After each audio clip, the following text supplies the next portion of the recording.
They called me ungrateful, dramatic, and jealous. Then I found the letter that proved every awful thing I ever suspected about them was true. I never expected to cry at my grandmother's funeral. Not because I didn't love her. I did. But because everything about that day felt more like a performance than a goodbye. My parents had turned grief into an art form, especially my father, who couldn't shed a tear if you squeezed him like a lemon but made sure everyone saw his trembling hand on Grandma's coffin. Daniel stood beside him, soaking up the sympathy like sunlight. Meanwhile, I was the afterthought, standing 2 rows back with the cousins no one remembered existed. After the service, the lawyer approached our family, asking for a private word about personal belongings. My father nodded, already certain it was more for Daniel than for me. He wasn't wrong, at least not entirely. Daniel received a mahogany jewelry box filled with antique coins, the kind Grandma used to keep in her china cabinet. My parents got a framed photo of their wedding, one Grandma always said she loved because they looked so young and hopeful. Then the lawyer turned to me and handed over a cardboard box, plain, taped, and lighter than it should have been. No silver, no jewelry, no family trinkets. Just a dusty old thing with my name scrawled across the top in Grandma's wobbly handwriting. My mother sighed audibly. "Oh, Nora, don't look so heartbroken. You know how sentimental your grandmother was. She probably filled it with postcards and receipts." Daniel smirked. Maybe that's what you get for never visiting enough. I said nothing. I just clutched the box to my chest like it might collapse if I let go. Back home, when the house had gone quiet and my parents were toasting to Daniel's future, I sat on my bed with the box. I almost didn't open it. It felt invasive, like I was breaking into something private. But curiosity won. Inside, everything smelled faintly like lavender and old paper. There were faded photographs of Grandma as a teenager, a chipped locket, and a small sealed envelope addressed in her familiar script. For Nora's eyes only. My heart started to pound. Grandma had always been the only one who treated me like I mattered. Even after my parents stopped calling me for holidays, she'd send letters every month, short, gentle notes asking if I was eating well, if I was happy. She noticed things others didn't. I opened the envelope. Inside was a handwritten letter, dated 6 months before her death. It began with, "My dear Nora, if you're reading this, it means I couldn't fix what your parents have already broken." I read on, trembling, as Grandma explained how she had rewritten her will after discovering that my father and Daniel had been taking money from her accounts for business reasons. She changed everything, left the house and her savings to me, then gave her lawyer instructions to deliver this letter only if things didn't go according to plan. The air left my lungs. They stolen even this from me. I sat there for a long time, just staring at the words until the ink blurred through my tears. Then I reached for my phone. It was time to call Grandma's lawyer. The lawyer's office smelled faintly of coffee and old carpet, an oddly comforting mix, considering I was about to accuse my family of fraud. Mr. Keating looked startled when I showed up unannounced the next morning, still clutching Grandma's letter in a shaking hand. He was a small man with a soft voice, the kind who looked like he'd rather talk about retirement plans than hidden wills. "I know this is sudden," I said, trying to sound composed, "but I found something in the box Grandma left me. A letter. It mentions a new will, one you filed." His face changed instantly, not surprise, recognition. "Ah," he murmured, leaning back in his chair. "So she did go through with it after all." He stood, unlocked a filing cabinet, and pulled out a thin folder marked estate, Nora M. Langley, revised. My stomach twisted. "I kept a copy, though your father insisted she changed her mind later, but she never signed a retraction." My pulse thundered. "You're saying the new will was valid?" "Legally, yes. It left the house, her savings, and remaining assets to you. Everything. She said she wanted to make amends." He hesitated. "But after her passing, your father came to me with a copy of the previous will, claiming the new one was voided due to her declining health. He had a doctor's note." I gripped the edge of his desk. "A forged one." He didn't deny it. I had my doubts, but without the original letter or witness, I couldn't challenge it. The anger that had been simmering in me for years finally boiled over. Every dismissed opinion, every comparison to Daniel, every time they made me feel invisible, all of it led to this. They hadn't just taken her money. They'd erased her final act of love. "Can you reopen the case?" I asked. My voice cracked, but it came out steady enough. Mr. Keating adjusted his glasses. "It's possible, yes. We'll need evidence. The letter helps. But if there's proof of forgery, we can petition to have the probate re-examined." I handed him the letter like it was a lifeline. "Do whatever it takes." He nodded solemnly. "I'll begin immediately." When I stepped outside, the sunlight hit me so hard it felt personal. I should have felt relief, but all I felt was hollow. My father and Daniel had turned Grandma's death into another power game, and I was done playing quietly. As I sat in my car, I opened my messages. Daniel's latest text blinked on the screen. "Don't make this dramatic, Nora. Grandma wanted peace, not chaos. Drop it." For the first time, I smiled. Not out of humor, out of clarity. "Peace," he said. If peace meant silence, I was ready for war. I didn't tell them I was coming. If I had, they would have prepared, cleaned the living room, turned on soft music, and pretended everything was normal. Instead, I drove straight to their house after work, Grandma's letter folded in my jacket pocket like a loaded weapon. The lights were on when I arrived. Through the front window, I saw Daniel laughing at the dinner table, my parents beaming beside him. It made my stomach turn. Grandma's house had barely been cold before they started celebrating. I rang the bell. My mother opened the door, her face tightening. "Nora, what a surprise." "Is it?" I said, "because I found something you might have forgotten to mention." Her smile faltered. "We're eating dinner. Can this wait?" "No," I said, stepping past her. "It really can't." My father looked up from his plate, frowning. "What's this about?" I pulled the letter out and dropped it on the table. "It's about the will, the real one, the one Grandma signed 6 months before she died." For a moment, the only sound was the clinking of Daniel's fork against his plate. Then my father exhaled slowly. "Nora, you're mistaken. Your grandmother wasn't in her right mind. She changed her will years ago. Everyone knows that." "She was perfectly lucid," I snapped. "Mr. Keating has the documentation. You forged medical records to void her last version." My mother's voice sharpened. "How dare you accuse your father of something like that, after all he's done for this family?" I laughed, a short, bitter sound. "Done for the family? You mean stealing from your own mother and lying about it?" Daniel finally spoke, his tone calm, rehearsed. "Nora, you don't understand how business works. Grandma wanted stability. You would have blown through the money on what? Rent, some art class." The rage came fast and hot. "You're unbelievable. She wanted to make things right. She knew how you all treated me." My father slammed his hand on the table. "Enough. You've always been dramatic. We kept things fair." "Fair," I said quietly. "Then why did you need to fake her signature?" That shut him up. My mother glanced at him, then back at me. I could see the panic flicker behind her eyes.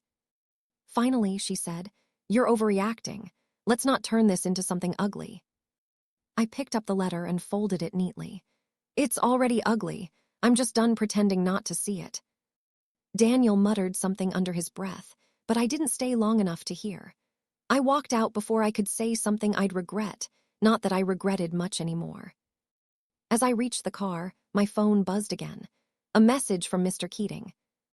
"Found discrepancies in the filed documents. You were right. Call me first thing in the morning." I looked back at the glowing house, silhouettes still moving behind the curtains. They thought they could bury the truth with Grandma. They were wrong. The first shot came the next morning. When I opened my email at work, I had 20 unread messages, all from relatives I hadn't spoken to in years. Each one had some version of the same tone, disappointment dressed up as concern. "Your father is heartbroken. Why would you drag family matters into the courts? This isn't what your grandmother would have wanted." The last one, from my Aunt Linda, ended with, "You're making yourself look unstable, dear. Let it go before you embarrass everyone." I didn't reply. I just forwarded the whole thread to Mr. Keating, subject line, Exhibit A, family harassment. He'd already been digging. When I met him that afternoon, he had a folder waiting on his desk, thicker than before. "Your instincts were correct," he said, flipping through the papers. "The doctor's note your father used is fake. The clinic's real, but the signature belongs to a retired physician who died 3 years before the letter's date." Jesus, I leaned back in the chair. He really went that far. He nodded grimly. "We're preparing the petition to reopen probate. You'll need to testify." I hesitated. "That means this gets public, doesn't it?" "Once it's filed, yes, but that's how you get the truth out." I left the office with a mix of fear and fury swirling inside me. For years, I'd been the quiet one, the one who stayed out of fights, smoothed things over, said sorry even when I wasn't wrong. That part of me was dead now. By evening, the smear campaign had gone full throttle. A distant cousin posted on Facebook that I was manipulating an elderly woman's memory for money. Daniel liked the post. My mother commented, "Pray for her." I turned off my phone and sat in silence. For a moment, doubt crept in. Was I really doing the right thing? Grandma had wanted peace, but not at the cost of justice. She trusted me to protect her final wish. And if I gave up now, they'd bury her voice all over again. Later that night, a noise outside pulled me from bed. A shadow lingered by my car, tall, familiar. I grabbed my phone and flicked on the porch light. Daniel's voice cut through the dark. "You need to stop," he said, stepping closer. "You're ruining Dad's career. You're tearing this family apart." I stayed inside. "You did that yourselves." He smirked, half-hearted. "You think anyone's gonna believe you over him? You've always been the failure, Nora. Don't make it worse." I didn't answer. I just held up my phone and started recording. His face drained of color, and he turned away. When he was gone, I exhaled shakily. I'd spent my life letting them define me, quiet, emotional, weak. But now, they were the ones scared of me. I sent the video to Mr. Keating before going back to bed. Tomorrow, I'd file the petition. Tomorrow, everything would begin. The courthouse was colder than I expected. Not physically, though the air conditioning was aggressive, but in the way that stripped away illusion. No family pictures, no friendly smiles, just the low hum of voices and the metallic scrape of heels on tile. I clutched my file folder to my chest like armor, filled with everything Mr. Keating and I had gathered. The forged doctor's note, bank transfers, voicemails. Proof that love in my family had always been conditional. My parents sat across the aisle, flanked by Daniel and their lawyer. My mother looked pale, her usual confidence replaced with a faint tremor around her mouth. My father avoided eye contact entirely, flipping through papers he didn't need to read. Daniel caught my eye and smirked, like this was some performance he'd already won. The judge, a woman with gray hair pulled back in a no-nonsense bun, began without ceremony. "The petition to reopen probate for the estate of Margaret Langley is hereby heard." I expected fear. Instead, I felt clarity. Mr. Keating presented the letter first. He read Grandma's words aloud, the ones she wrote just for me, and I watched my parents' composure crack. My mother's hands clenched around her purse strap, my father's jaw tightened. Then came the forged note. "The physician listed here," Keating explained, "passed away prior to this document's date. The signature was traced from unrelated hospital records. We have the handwriting analysis to prove it." My father finally spoke, his voice controlled but trembling underneath. "This is nonsense. I was trying to honor my mother's wishes. She wasn't in her right mind near the end. Nora is being manipulated by greed." The judge glanced at me. "Ms. Langley, do you have anything to say?" I stood, my voice surprised me, steady, even. My grandmother raised me to believe honesty mattered more than comfort. She knew what they were doing. She changed her will to make things right. I'm not here for money. I'm here because her voice deserves to be heard, even after she's gone. Silence. Then the judge nodded. "Petition accepted. The estate will be reviewed pending verification of all new evidence. Interim injunction on asset distribution effective immediately. In simpler terms, they were caught. As I left the courtroom, Daniel muttered under his breath, "Hope you're happy. You just humiliated the whole family." I stopped and looked him dead in the eye. "No, Daniel, I just told the truth. You did the rest." Outside, the summer air hit me like freedom. Mr. Keating smiled faintly. "You did well in there, but they won't stop easily. Expect pushback." I nodded. Let them try. That night I couldn't sleep. My phone buzzed nonstop, blocked numbers, unknown messages, a flood of threats disguised as guilt. I turned it face down on the nightstand. Then a text lit up the screen. "You think you've won. You have no idea what you've started." No name, but I didn't need one. Daniel. I stared at the glow of my phone in the dark and felt something shift. Not fear this time, but resolve. If they wanted a war, I wasn't fighting alone anymore. It started with an email from Mr. Keating titled, "You need to see this." Attached were scanned bank statements, tens of them, stretching back years. Transfers from Grandma's accounts into one under my father's name, small amounts at first, then larger, bolder ones in the final year before she died. Each payment labeled with fake maintenance or investment memos. He hadn't just forged a doctor's note. He'd been bleeding her dry long before she rewrote her will. I sat frozen at my kitchen table, scrolling line after line of evidence until the numbers blurred. It wasn't about inheritance anymore. It was about theft. Mr. Keating called. "Nora, I'm forwarding this to the estate investigator. This isn't civil anymore, it's potentially criminal. Do you want to proceed?" I didn't hesitate. Yes. 2 days later, things exploded. The story hit local news first. Family dispute over forged will and missing funds. No names, but the details were unmistakable. Then my father's firm announced his temporary leave pending review of ethical concerns. The facade cracked faster than I expected. My mother called nonstop that evening, alternating between fury and desperation. I finally answered after the 10th ring. "How could you do this to us?" she cried. "You're destroying your father's reputation." "I didn't destroy anything," I said quietly. "He did, you just helped him hide it." "You're blowing this out of proportion. You've always been dramatic." "Stop," I interrupted. "You stole from her, Mom. You let him steal. Grandma was dying and you watched him drain her life savings. Don't you dare call that drama." There was silence, then a faint, broken whisper. "You don't understand what it's like to build a family and watch it fall apart." "Then maybe you shouldn't have built it on lies," I said, and hung up. That night I drove past their house out of habit. The windows were dark.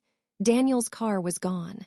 For the first time, the place looked small, like a shell pretending to be a home. My phone buzzed again, this time from an unknown number, a video attachment. It was Daniel, filmed by a coworker at a bar, drunk and ranting about the witch sister who ruined everything. In the background, someone mentioned an audit. Apparently, his company had discovered irregular deposits from my father's accounts. The same stolen money. They hadn't just betrayed Grandma. They'd tied each other to the same sinking ship. I sat there in the car, the screen lighting up my hands. I should have felt triumphant, but all I felt was tired, like I'd been holding my breath for years and was only now learning to exhale. When I got home, Mr. Keating texted, "The state's Financial Crimes Unit will contact you tomorrow. They'll need your statement." Tomorrow, again, always tomorrow. I turned off the lights, curled up on the couch, and let the silence settle around me. For the first time, it didn't feel empty, it felt earned. The investigator's office wasn't what I expected. No flashing lights or interrogation tables, just a tidy beige room that smelled faintly of coffee and disinfectant. A middle-aged woman with cropped hair introduced herself as Detective Sloan. Her handshake was firm, her voice calm. "We appreciate your cooperation, Ms. Langley," she said, gesturing for me to sit. "This is mostly procedural. We've reviewed the financials and Mr. Keating's documentation. We just need your statement on record." I nodded, clutching my bag to stop my hands from shaking. The recorder clicked on. Please describe in your own words how you discovered the letter and when you realized funds were missing. I started from the beginning. The funeral, the box, the letter, the confrontation. My father's forged note. I tried to keep my tone steady, but some parts cracked through. Grandma's handwriting, the way my mother looked away from me the night Daniel showed up outside my house. Sloane listened carefully, only interrupting to clarify details.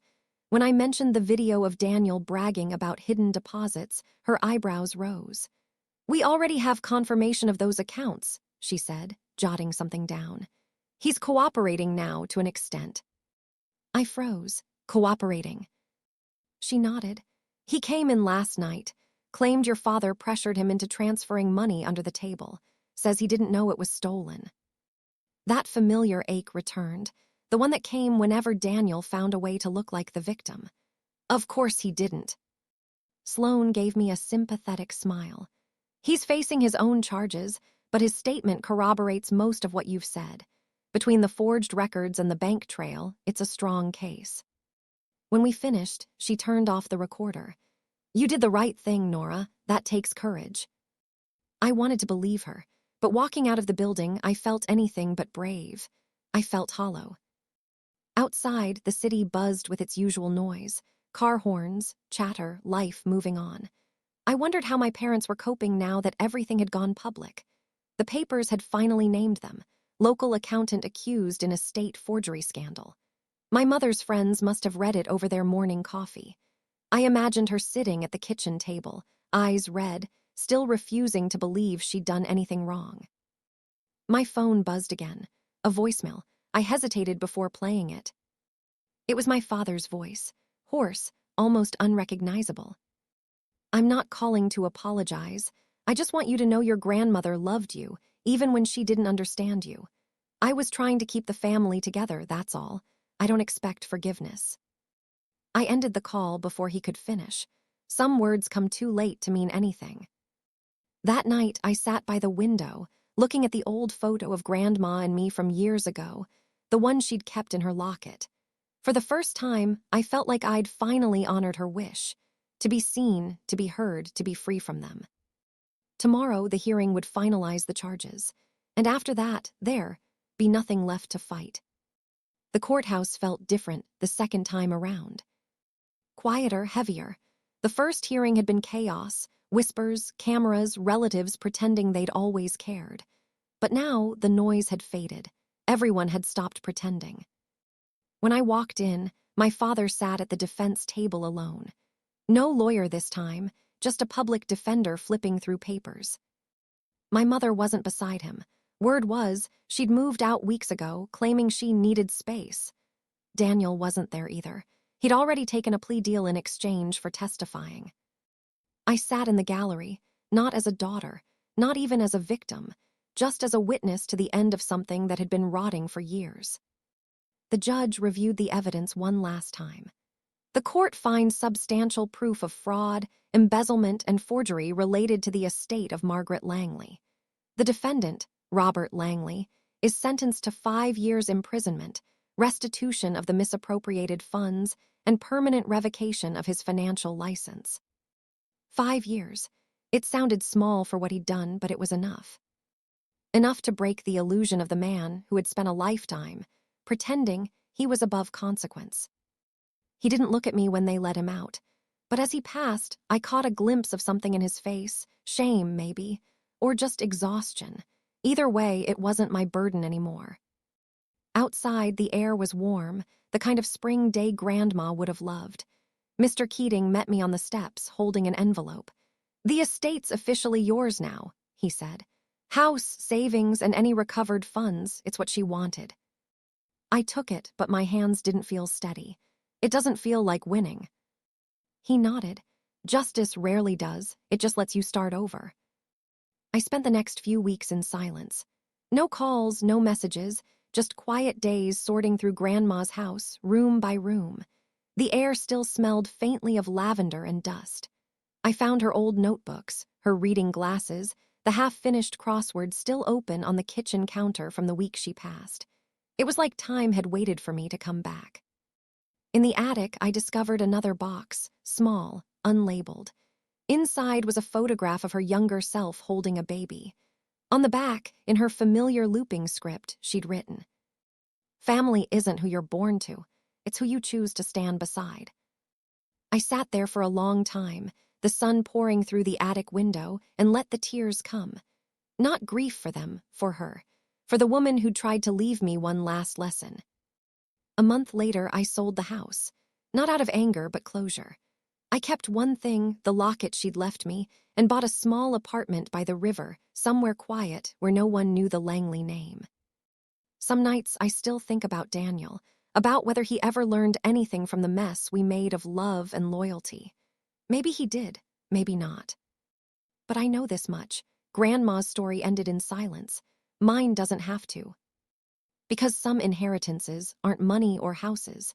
They're the courage to walk away and never look back.